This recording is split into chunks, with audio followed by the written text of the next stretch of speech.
ఓం నమ శివాయ. అందరికీ నమస్కారం అండి.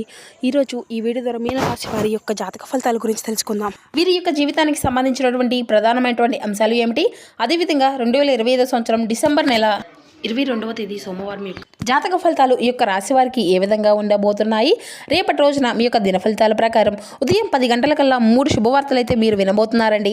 అంతేకాకుండా రేపటి రోజున ఒక వ్యక్తి ద్వారా మీ యొక్క రహస్యము అనేది బయటపడబోతుంది. మరి ఎటువంటి రహస్యము అనేది మీ నుండి బయటపడబోతుంది, అసలు ఆ వ్యక్తి ఎవరు, ఎటువంటి అనుభూతి అనేది రేపటి రోజున ఈ విధంగా దీనివల్ల మీకు ఎదురవబోతుంది, ఎటువంటి మార్పు అనేది మీ యొక్క జీవితంలో ఆ వ్యక్తి వలన కలగబోతుంది, ఇటువంటి పూర్తి అంశాలన్నీ కూడా ఇప్పుడు ఈ వీడియో ద్వారా వివరంగా తెలుసుకుందామండి.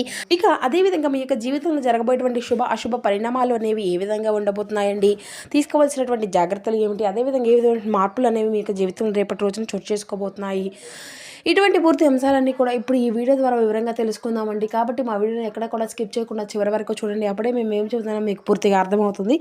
అలాగే మా వీడియో మీకు నచ్చితే ఒక చిన్న లైక్ చేసి సపోర్ట్ చేయడం మాత్రం అసలు మర్చిపోకండి. ముఖ్యంగా వివరాల్లోకి వస్తే కనుక మీన రాశి అనేది రాశిచక్రం 12వ రాశి. పూర్వభద్ర నక్షత్రం 4వ పాదం, ఉత్తరభద్ర నక్షత్రం 1, 2, 3, 4 పాదాలు, రేవతి నక్షత్రం 1, 2, 3, 4 పాదాల్లో జన్మించినటువంటి వారు ఈ యొక్క మీన రాశి పరిధిలోకి వస్తారు. మీన రాశి అధిపతి గురు. ముందుగా వీరి యొక్క వ్యక్తిత్వాన్ని కనుక మనం గమనించినట్లయితే ఈ యొక్క రాశి వారు దృఢమైనటువంటి సంకల్పంతో కార్యాచరణ శక్తిని కలిగి ఉంటారు. అనుకున్నది సాధించే వరకు పట్టుబడిన మనస్తత్వం కలవారై వీరు ఉంటారు. కార్యరంగంలో దూకుడుగా వ్యవహరిస్తారు. కార్యదీక్షతను కార్యదక్షతను కలిగి ఉంటారు. స్నేహితులను వెనకంజు వేయకుండా కాపాడినటువంటి గొప్ప మనస్తత్వం కలవారై వీరు ఉంటారు. ఇక అదేవిధంగా వీరి యొక్క జీవితంలో గొప్ప సంకల్పాన్ని కలిగి ఉంటారండి.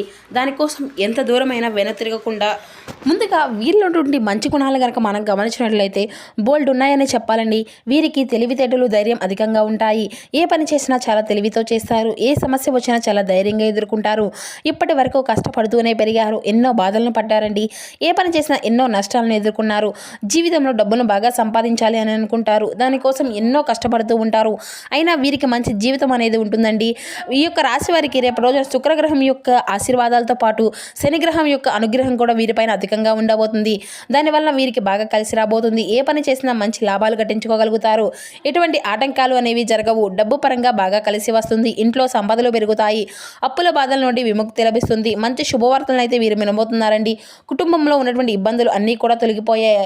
ఆర్థిక పరంగా వీరికి బాగా కలిసి వస్తుంది. ఇంట్లో సంపదలు పెరుగుతాయి. ఆగిపోయినటువంటి పనులు అన్నీ కూడా చక్కగా పూర్తవుతాయి. మీ యొక్క జీవితంలో కొన్ని మార్పులు అయితే జరగబోతున్నాయండి. అయితే వీరు చాలా నమ్మకస్తులనే చెప్పాలి. ఎవరికైనా మాటిస్తే దాన్ని నిలబెట్టుకుంటారు. వీరు చాలా అందంగా ఉంటారు. అందమైనటువంటి మనసును కలిగి ఉంటారు. అందరితో ప్రేమగా మాట్లాడుతారు. అబద్ధాలు అసలు మాట్లాడరండి. ఏది ఏమైనా సరే ఉన్నది ఉన్నట్లుగా మాట్లాడతారు. దానివల్ల వీరికి శత్రువు అనేటువంటి వారు అయితే అధికంగా ఉంటారు అని చెప్పాలండి. నా అనుకున్నటువంటి వారి కోసం వీరు ఏదైనా చేస్తారు. వారికి ఏ సమస్య వచ్చినా కూడా వీరు తోడుగా ఉంటారు. వీరు ఎవరిని కూడా మోసం చేయరండి. కానీ వీరినే కొంతమంది మోసం చేస్తూ అంటారు. అయినా వీరికి మంచి భవిష్యత్తు అనేది ఉంటుంది అని చెప్పాలి. రేపటి రోజున వీరి కాలం అనేది కలిసి రాబోతుంది. ఇప్పటి వరకు పడినటువంటి కష్టాలు, బాధలు, సమస్యలు అన్నీ కూడా తొలగిపోబోతున్నాయి. ఏ పని చేసినా ఊహించినటువంటి ధనలాభాలు కలగబోతున్నాయి. మీకున్నటువంటి అప్పుల బాధలు అన్నీ కూడా తొలగిపోతాయి. అనుకున్నటువంటి పనులు అన్నీ కూడా సకాలంలో పూర్తి కలుగుతాయి. అదృష్టం అంతా కూడా మీకు అనుకూలంగా ఉంటుంది. మీ యొక్క సంపాదన అనేది అధికంగా పెరుగుతుంది. అయితే వీరికి రేపటి రోజున వీరి యొక్క కష్టానికి తగినటువంటి ప్రతిఫలం కూడా వీరికి లభించబోతుంది అని చెప్పాలండి. అదృష్టం అంతా కూడా మీకు అనుకూలంగా ఉండబోతుంది. ఏ పని చేసినా అందులో విజయాన్ని సాధించుకోగలుగుతారు. జీవితంలో ఉన్నటువంటి ఇబ్బందులు అన్నీ కూడా తొలగిపోతాయి. మీకు మనశ్శాంతి అనేది లభిస్తుంది. మీరు అనుకున్నట్లుగా మీ యొక్క జీవితం అనేది ఉండబోతుందండి. విద్యార్థులకు వారి యొక్క కళ అనేది నెరవేరబోతుంది. మంచి స్థాయికి చేరుకుంటారు. వ్యాపారస్తులకు మంచి లాభాలు గట్టించుకోగలుగుతారు. ఇటువంటి ఇబ్బందులు కూడా ఉండవండి. ఉద్యోగస్తులకు మంచి ప్రమోషన్లు వచ్చేటువంటి అవకాశం కూడా కనిపిస్తుంది. జీతాలు పెరుగుతాయి. ఎవరైతే ఉద్యోగం కోసం ఎదురు చూస్తూ ఉన్నారో వారికి త్వరలోనే ఉద్యోగం లభిస్తుంది. అయితే వీరికి పట్టుదల కూడా అధికంగానే ఉంటుందండి. ఏ పని చేయాలన్నా కూడా దాన్ని పూర్తి చేసే అసలు వదిలిపెట్టరు అని చెప్పాలి. వీరికి ఏది చేయాలి అనిపిస్తే దాన్నే చేస్తూ ఉంటారు. ఒకరు చెప్పింది అసలు చేయరు. వీరికి విలువ లేనటువంటి చోట ఒక్క నిమిషం కూడా ఉండరండి. మంచి వారికి మంచిగా ఉంటారు, చెడ్డవారికి చెడుగా ఉంటారు. ఎవరైనా కానీ వీరిని ఎగతాళి చేస్తే మాత్రం అస్సలు ఊరుకోరండి. వీరి యొక్క కళ్ళల్లో ఒక తెలియనటువంటి తేజస్సు, ఒక గొప్ప పవర్ అనేది ఉంటుందని చెప్పాలి. గుండెల్లో ధైర్యం ఉంటుంది. ఎంత పెద్దవారిని అయినా కూడా అస్సలు భయపడరండి. అయితే వీరు ఎక్కువగా ఎంజాయ్మెంట్ చేయడానికి ఇష్టపడుతూ ఉంటారు. కానీ వీరి యొక్క పరిస్థితులు వీరికి అనుకూలంగా ఉండవండి. కుటుంబం యొక్క బరువు బాధ్యతలు అధికంగా ఉంటాయి. దానికోసం వీరు ఎంతో కష్టపడుతూ ఉంటారు. జీవితంలో బాగా డబ్బును సంపాదించాలి అని, సంతోషంగా బ్రతకాలి అని అనుకుంటూ ఉంటారు. ఇక వీరికి చూసుకుంటే జాలిగుణం అనేది అధికంగా ఉంటుందండి. ప్రతి ఒక్కరికి సహాయం చేయాలని, వీరి దగ్గర లేకపోయినా ఏదో ఉన్నంతలో ₹1 సహాయం చేయాలని అనుకుంటూ ఉంటారు. వీరు నమ్మినటువంటి వారికి ఎప్పుడూ కూడా తోడుగా ఉంటారు. వారి కోసం ఏదైనా చేస్తారు. అయితే రేపటి రోజున ఒక దైవం కూడా వీరికి తోడుగా ఉండబోతుందండి. ఆ దైవం ఎవరంటే సాక్షాత్తు లక్ష్మీ నరసింహస్వామి. రేపటి రోజున వీరికి ఆ స్వామివారి యొక్క అనుగ్రహం అనేది అధికంగా ఉండబోతుంది. దానివల్ల అఖండ అదృష్టం అనేది వీరికి కలిసి రాబోతుంది. పట్టిందల్లా బంగారం అవుతుంది. ఇప్పటి వరకు ఎన్నో ప్రమాదాల నుండి మిమ్మల్ని కాపాడుకుంటూ వచ్చాడు. రేపటి రోజున ఆ తండ్రి యొక్క అనుగ్రహం మీ పైన అధికంగా ఉంటుంది. కాబట్టి మీరు చాలా అదృష్టవంతులు అనే చెప్పుకోవాలండి. ఇక రేపటి రోజున స్వామివారి యొక్క గుడికి మీకు వీలైతే గుడికి వెళ్ళి ఒక కొబ్బరికాయను కొట్టి స్వామివారి యొక్క అనుగ్రహాన్ని అయితే ఖచ్చితంగా మీరు పొందండి. దానివల్ల స్వామివారి యొక్క అనుగ్రహం మీకు పూర్తిగా లభిస్తుంది. ఇక మీ యొక్క జీవితంలో తిరుగు అనేది ఉండదు. అనుకున్నటువంటి కోరికలు అన్నీ కూడా నెరవేరుతాయి. ఇంట్లో అష్టైశ్వర్యాలు కలుగుతాయి. మీకు ఎప్పుడు కూడా చూడనటువంటి డబ్బును చూస్తారు. మీ ఇంట్లో డబ్బుకి ఎటువంటి లోటు అనేది ఉండదు. అఖండ ధనలాభం కలుగుతుంది. మీ ఇంట్లో డబ్బు అనేది పెరుగుతుంది. అనారోగ్య సమస్యలు అన్నీ కూడా తొలగిపోతాయి. ఆరోగ్యం అంతా కూడా బాగుంటుందండి. కుటుంబంలో అందరూ కూడా సంతోషంగా ఉంటారు. కాబట్టి ఇంత మంచి అవకాశాన్ని అసలు వదులుకోకండి. ఇక లక్ష్మీ నరసింహ స్వామి యొక్క ఆశీర్వాదాలు అయితే మీ పైన అధికంగా ఉండబోతున్నాయి. దానివల్ల మిమ్మల్ని ఎవరు అయితే ఏమీ చేయలేరు. మీకున్నటువంటి శత్రువులు అందరూ కూడా పూర్తిగా తొలగిపోతారు. ఇక రేపటి రోజున కొన్ని అక్షింతలు అయితే పూజ గదిలో పెట్టుకోండి. దానివల్ల మీకు పట్టినటువంటి దరిద్రం మొత్తం కూడా దూరం అయిపోతుంది. ఇంట్లో ప్రశాంతతమైనటువంటి వాతావరణం అనేది ఏర్పడుతుంది. ఎటువంటి గొడవలు బాధలు అనేవి ఉండవు. మీకు డబ్బు పరంగా బాగా కలిసి వస్తుంది. ఇంట్లో ఐశ్వర్యం పెరుగుతుంది. కాబట్టి ఇంత మంచి అవకాశాన్ని అసలు వదులుకోకండి. ఇక రేపటి రోజున అయిపోయిన తర్వాత ఆ యొక్క అక్షింతలు అన్నింటినీ కూడా పూల మొక్కల్లో చల్లండి.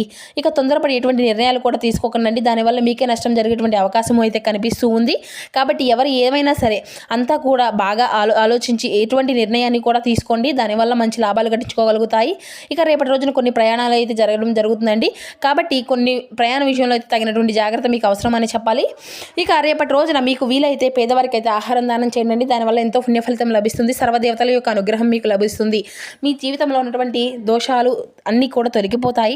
మీకు తగిలేటువంటి అడ్డంకులు అన్నీ దూరం అయిపోతాయి. ఆగిపోయినటువంటి డబ్బు అనేది వస్తుంది. మీ జీవితంలో డబ్బుకి ఎటువంటి లోటు అనేది ఉండదు. రాబోయే రోజుల్లో ధనలాభాలు కలుగుతాయి. కాబట్టి ఇంత మంచి అవకాశాన్ని అయితే అసలు వదులుకోకండి. బయట వారితో రేపటి రోజున కొంచెం జాగ్రత్తగా ఉండండి. ఎవరితో కూడా గొడవలు పడకండి. దానివల్ల మీకే నష్టం జరిగేటువంటి అవకాశం అయితే కనిపిస్తుంది. ఇప్పటికే మీ పైన కొంతమంది అయితే కుళ్ళు అనేది అధికంగా పెంచుకున్నారు. కాబట్టి జాగ్రత్తగా ఉండండి. ముఖ్యంగా ఆర్ అండ్ ఎస్ అనేటువంటి అక్షరాలు పేరున్నటువంటి వారితో కొంచెం జాగ్రత్తగా ఉండండి. వారి వల్ల మీ యొక్క జీవితంలో సమస్యలు వచ్చేటువంటి అవకాశం అయితే కనిపిస్తూ ఉంటుంది. కాబట్టి వచ్చేటువంటి అదృష్టము అనేది రాకుండా పోతుందండి. కాబట్టి వీరిద్దరితో తగినటువంటి జాగ్రత్త అయితే మీకు అవసరమని చెప్పాలి. ఇక మీరు ఏదైనా కొత్త పనులు మొదలు పెట్టుకోవాలి అనుకుంటే సోమవారం లేదంటే శనివారం మొదలు పెట్టుకోండి. దానివల్ల మంచి లాభాలు గడించుకోగలుగుతారు. ఎటువంటి ఆటంకాలు జరగవు. ఇక ఈ 2 రోజులు మీకు అయితే నీలం రంగు బట్టలను అయితే అసలు వేసుకోకండి. ఒకవేళ వేసుకోవాలి అనుకుంటే వేరే రోజుల్లో వేసుకోండి. దానివల్ల ఎటువంటి సమస్యలు కూడా రావు. ఆకుపచ్చ, పసుపు, ఎరుపు, నీలం, వైట్, గులాబీ ఇవి మీకు కలిసి వచ్చే అదృష్టపు రంగులు. ఇక 2, 4, 9 ఇవి మీకు కలిసి వచ్చే అదృష్టపు సంఖ్యలుగా కనబరుస్తున్నాయి. ఇక మీరు అయితే మనోబలంతో పనులు అయితే ప్రారంభించండి. విజయం మీ వైపే ఉంటుంది. శ్రమ పెరిగిన ఫలితాలు అయితే అనుకూలంగా ఉంటాయి. సకాలంలో బాధ్యతలు అన్నీ కూడా నిర్వర్తించవలసినటువంటి అవసరం అయితే కనిపిస్తుంది. ఆత్మవిశ్వాసంతో ముందుకు సాగండి. ఉద్యోగంలో ఒత్తిడి రాకుండా పనులన్నింటినీ కూడా సవ్యంగా పంచుకోండి. ఒక్కసారి నిర్ణయం తీసుకున్నాక పనుల మధ్యలో వాయిదా అయితే అసలు వేయకుండండి. ఫలితాలు వచ్చేంత వరకు క్రమంగా కృషిని అయితే కొనసాగించండి. ఇంతవరలు అంటే ఇతరుల విషయాల్లో మీరు అయితే ఎక్కువగా జోక్యం చేసుకోకుండా మీ పరిధిలోనే మీరు ఉండడం అయితే చాలా మంచిదండి. మేలు చేయబోతే కొన్నిసార్లు కీడు అనేది ఎదురయ్యేటువంటి సూచనలు ఉన్నందున జాగ్రత్త అనేది అవసరమండి. శ్రీ లక్ష్మీ కటాక్షం మీ పైన అధికంగా ఉండబోతుంది. శ్రమకు తగినటువంటి ఆర్థిక ఫలితాలు అయితే లభిస్తాయండి. నిర్ణయాలు తీసుకునే ముందు ఇంటి వారి యొక్క సలహాలు కూడా తీసుకోండి. పెట్టుబడుల విషయంలో, ఖర్చుల విషయంలో జాగ్రత్తలు అనేది వ్యవహరించండి. మొహమాటం వల్ల కొన్ని సమస్యలు తలెత్తకుండా చూడాలి. వ్యాపారంలో మిశ్రమ ఫలితాలు అయితే కనిపిస్తున్నాయి. కాబట్టి ప్రతి అడుగులోనూ ఆలోచనాపూర్వకంగానే వేయండి. అనుభవంతో పనిచేస్తే పెద్దలు ఎటువంటి సమస్యలు కూడా ఎదురవ్వండి. పెద్దగా విష్ణు సహస్రనామాలు చదవడం ఎంతో శ్రేయస్కరమైనటువంటి ఫలితాలు అయితే మీకు అందుకోబడుతున్నాయి. ఆత్మవిశ్వాసంతో సదా రక్షిస్తుంది. ఉద్యోగంలో మీ యొక్క ప్రయత్నాలు అన్నీ కూడా సఫలమవుతాయండి. బంధుప్రీతి ఉంది. భోజన సౌఖ్యం కలదు. మానసికంగా ఉల్లాసాన్ని పొందుకోగలుగుతారు. ఈశ్వర ధ్యానం కూడా మీకు శుభకరమైనటువంటి ఫలితాన్ని ఇస్తుంది. ప్రారంభించబోయేటువంటి పనుల్లో ఇబ్బందులు పెరగకుండా చూసుకోవాలండి. బద్దకించకుండా ఎప్పుడు పనులు అప్పుడే పూర్తి చేసుకుంటే మేలు చేసుకోగలుగుతారు. అధికారులను ప్రసన్నం చేసుకునే విధంగా ముందుకు సాగనండి. ఆర్థికపరమైనటువంటి వ్యవహారాల్లో లాభదాయకమైనటువంటి ఫలితాలే ఉన్నాయి. శ్రీ వెంకటేశ్వర స్వామి యొక్క ఆలయ దర్శనం మీకు ఎంతో శుభప్రదం. కీలకమైనటువంటి పనుల్లో అనుకూలమైనటువంటి ఫలితాలు పొందుకోగలుగుతారు. ఆదాయ మార్గాలు క్రమంగా పెరుగుతాయి. సమయానికి డబ్బును సక్రమంగా ఉపయోగించుకుంటే స్థిరాస్తులను పెంచుకునేటువంటి అవకాశం కూడా లభిస్తుంది. ప్రతి పనిలో శ్రమను పెంచుకోండి. లక్ష్యంపైనే దృష్టి నిలబండి. ఏకాగ్రతతో కృషి చేస్తే మీ యొక్క ప్రయత్నానికి తగినటువంటి ఫలితం అనేది తప్పకుండా లభిస్తుంది. ఎదురు చూస్తున్నటువంటి కార్యక్రమాల్లో పురోగతి అనేది కనిపిస్తుందండి. ముఖ్యమైనటువంటి నిర్ణయాలు తీసుకునేటప్పుడు తెలివిగా ఆలోచించి ఆత్మీయుల యొక్క సలహాలు కూడా అడుగు వేయండి. దగ్గర వారితో సౌమ్యంగా మాట్లాడడం, అందరితో కలిసి పని పనిచేయడం మీకు ఎంతో మేలు చేస్తుంది. వివాదాలకు దూరంగా ఉండనండి. ఎక్కువగా మౌనం పాటించడం అయితే మంచిది. ఇంట్లో శుభకార్యమైనటువంటి సూచనలు ఉన్నాయి. ప్రయాణాల్లో జాగ్రత్త అవసరం. మీరు పడినటువంటి శ్రమ అంతా కూడా వృధా కాకుండా మంచి ఫలితాలు ఇస్తాయి. ఒక శుభవార్త వినేటువంటి అవకాశం కూడా కనిపిస్తుందండి. సూర్యుని యొక్క సూర్య ధ్యానం చేయడం ఎంతో శ్రేయస్కరమని అన్ని శుభాలు చేకూరుతాయి. మనోధైర్యం సర్వ ప్రధానం. ఇక కీలక వ్యవహారాల్లో కుటుంబ బాధ్యతలు అన్నీ కూడా సహాయ సహకారాలు తీసుకోవడం మేలు చేస్తుంది. పట్టుదలతో పనిచేసి సమాజంలో మంచి పేరును సాధించుకోగలుగుతారు. ఉద్యోగ వ్యాపారాల్లో అనుభవజ్ఞుల యొక్క సూచనలు అయితే మేలు చేస్తాయండి. నవగ్రహ ఆరాధన ఎంతో శ్రేయస్కరం. ఇక మీరు అయితే వృత్తి ఉద్యోగ వ్యాపారాల్లో ముందు చూపుతో వ్యవహరించాలి. మీరు చేసే పనిలో దైవబలం అంతా కూడా సదా మిమ్మల్ని రక్షిస్తుంది. ఆర్థిక వ్యవహారాలు అన్నీ కూడా అనుకూలంగా ఉంటాయి. కీలక సందర్భాల్లో తోటివారి యొక్క సలహాలు మేలు చేస్తాయి. శ్రీ లక్ష్మీ ధ్యానం అయితే శుభప్రదం అని ముందే చెప్పుకున్నాం కదండి. గ్రహబలము అంతా కూడా మీకు కొంచెం తక్కువగా ఉంది. ఏ పని చేసి తలపెట్టినా కూడా అందులో నిబద్ధత అనేది ఖచ్చితంగా పాటించవలసినటువంటి అవసరం కూడా ఉందండి. పనులు ఆలస్యం అనేది జరగకుండా ముందు చూపుతో వ్యవహరించాలి. చేసిన పని మళ్ళీ చేయవలసినటువంటి పరిస్థితులు అయితే ఏర్పడతాయి. కాబట్టి ఏకాగ్రతతో పనులు అనేవి పూర్తి చేసుకోండి.